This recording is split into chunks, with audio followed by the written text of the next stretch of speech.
శ్రీ వెంకటేశ్వర స్వామి వారి పట్ల తీవ్ర అపచారానికి పాల్పడిన వైసీపీ నేతలు మోకాలపై కూర్చుని స్వామివారిని క్షమాపణలు కోరాలని జనసేన నాయకులు అవనాపు విక్రమ్ డిమాండ్ చేశారు.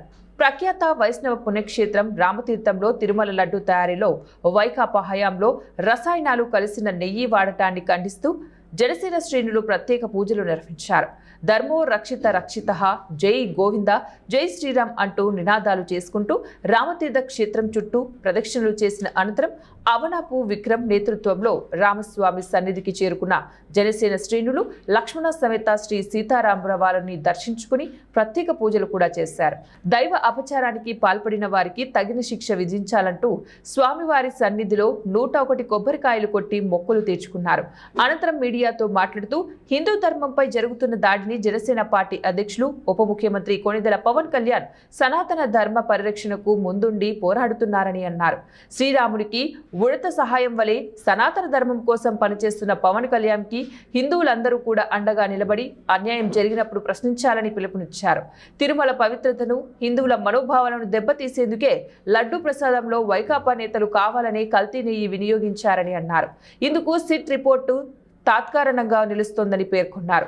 సనాతన ధర్మాన్ని కాపాడుకోవడం కోసం ప్రతి హిందువు బాధ్యత అని అన్నారు. ధర్మంపై దాడి జరిగితే ఉపేక్షించేదే లేదని, ధర్మరక్షణకు కట్టుబడి ఉన్నామని స్పష్టం చేశారు. రాజకీయాలకు అతీతంగా హిందువులు అందరూ ముక్త కంఠంతో ధర్మంపై జరుగుతున్న దాడిని ఖండించాలని పిలుపునిచ్చారు. దైవం పట్ల పగతో వ్యవహరిస్తున్న వైకాపా నేతలకు ప్రజలు తగిన బుద్ధి చెబుతారన్నారు.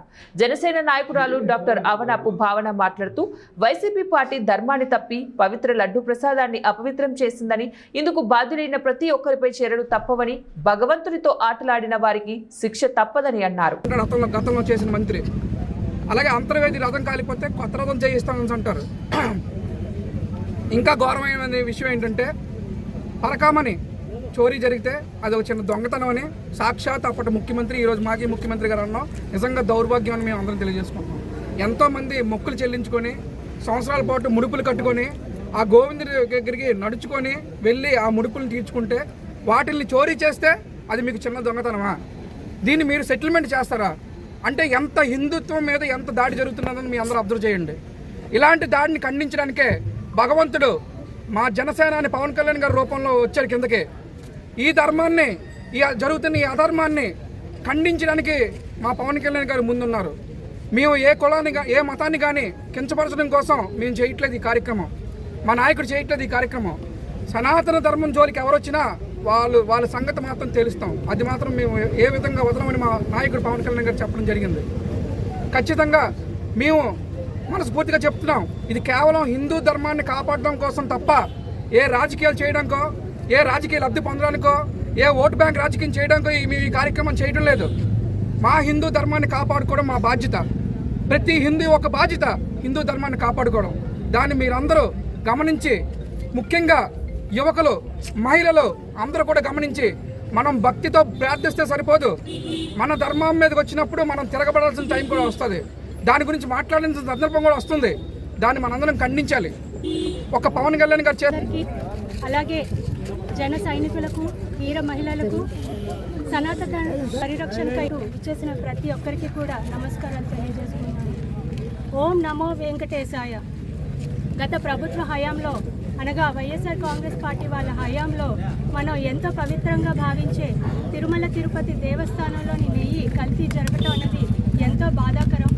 మన దేశంలో అన్ని మతాలని గౌరవిస్తారు, అలాగే ఎవరి మతాన్ని వారు స్వేచ్ఛగా పాటిస్తారు. ధర్మ రక్షతి రక్షితః అని చెప్పబడింది. అంటే మనం ధర్మాన్ని కాపాడితే ఆ ధర్మమే మనల్ని కాపాడుతుంది. అటువంటి ధర్మాన్ని తప్పారు వైఎస్ఆర్ కాంగ్రెస్ పార్టీ వాళ్ళు. రసాయనాలతో కూడిన నెయ్యిని తిరుపతి లడ్డు ప్రసాదంలోకి వాడారు. కేజీ నెయ్యి 600 రూపాయలు దొరుకుతున్న పరిస్థితుల్లో 300 రూపాయలకి కేజీ నెయ్యిని ఏ విధంగా కొంటారు? తప్పు చేస్తున్నామని తెలిసి కూడా వారు తప్పుల్ని కొనసాగించారు. అది మరింత పెద్ద తప్పు.